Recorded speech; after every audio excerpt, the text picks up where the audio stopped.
晋朝是中国历史上一个极具矛盾感的时代，这是一个士族门阀登峰造极的时代，一个思想解放与道德崩塌并存的时代，一个英雄与懦夫、名士与暴君同台登场的时代。公元265年，司马炎逼迫魏元帝曹奂禅位，改国号为晋，定都洛阳，史称西晋。公元280年，晋军攻破建业，吴主孙皓请降，延续近100年的三国时代正式落幕。统一后的西晋一度展现出盛世景象，长期战争结束，社会终于获得喘息，农业恢复，人口增长，商业重新活跃。司马炎减轻赋税，裁撤州郡兵力，鼓励生产，史称太康之治。然而，这场繁荣背后却埋藏着巨大的危机。首先是宗室问题，司马炎吸取曹魏宗室力量过弱，最终被权臣篡位的教训，大规模分封司马家诸王，并赋予他们兵权与地方实权，希望以宗室拱卫皇权。但这种制度实际上等于将大量军事力量分散地方，为未来内战埋下伏笔。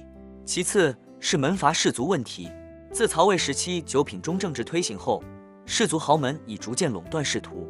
到了西晋，上品无寒门，下品无士族几乎成为现实。高门世家通过家世、婚姻与人脉控制官场，寒门子弟上升渠道日益狭窄。皇帝看似拥有天下，但真正运转国家的往往是遍布各地的世家大族。最致命的问题则来自司马炎本人。晚年的他逐渐沉迷享乐，不仅后宫奢侈无度，还立下智力低下的司马衷为太子，也就是后来的晋惠帝。当一个缺乏正常统治能力的皇帝登上皇位时，围绕皇权展开的争斗注定让整个帝国走向失控。公元290年，司马炎去世，晋惠帝即位。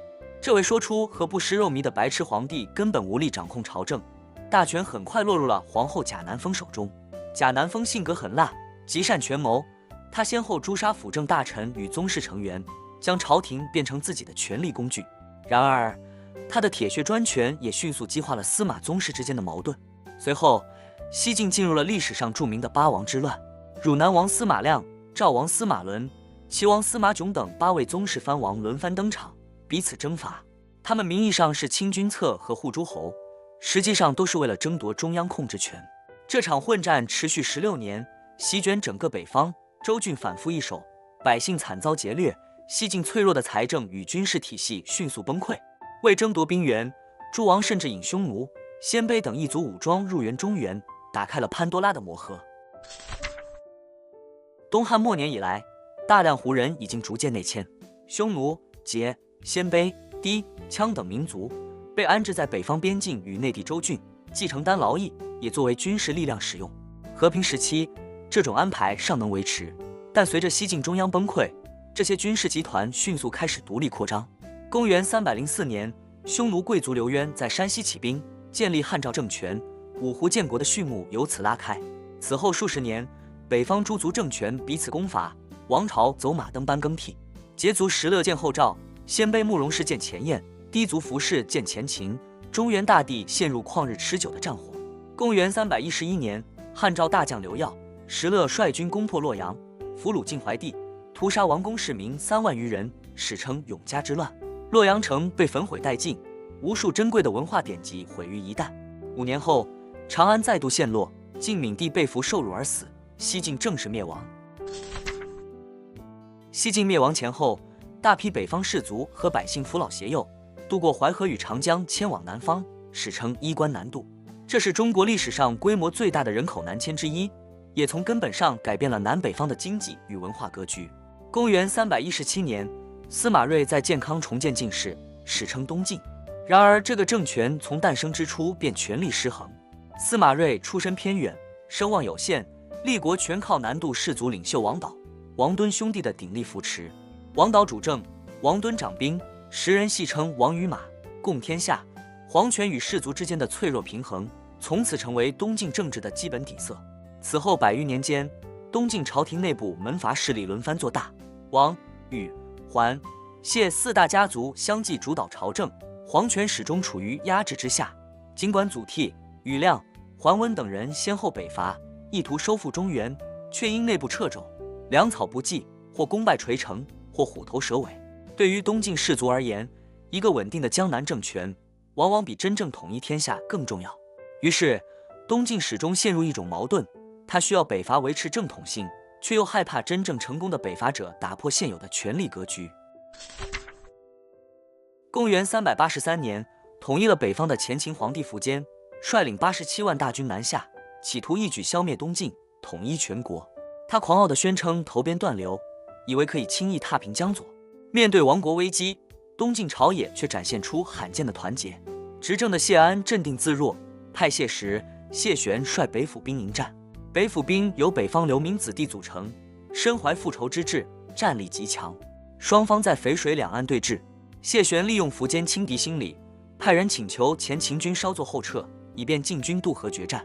苻坚本想趁晋军半渡时发动攻击，于是下令后撤。然而前秦军队成分复杂，军心本就不稳，一退便迅速失控。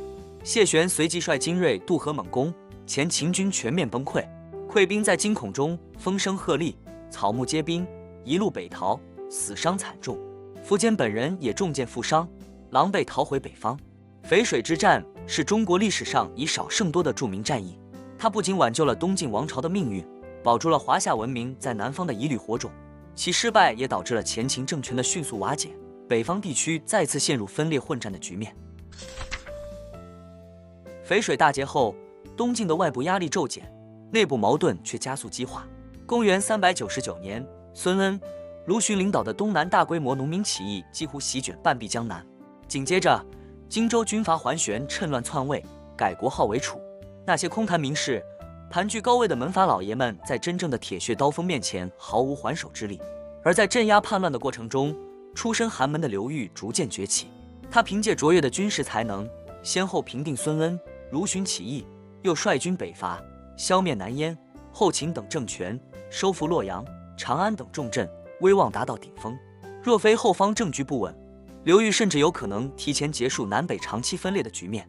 公元420年，已经彻底掌控朝政的刘裕逼迫晋恭帝禅位，建立刘宋政权。延续154年的晋朝正式灭亡，中国历史也由此进入南北朝时代。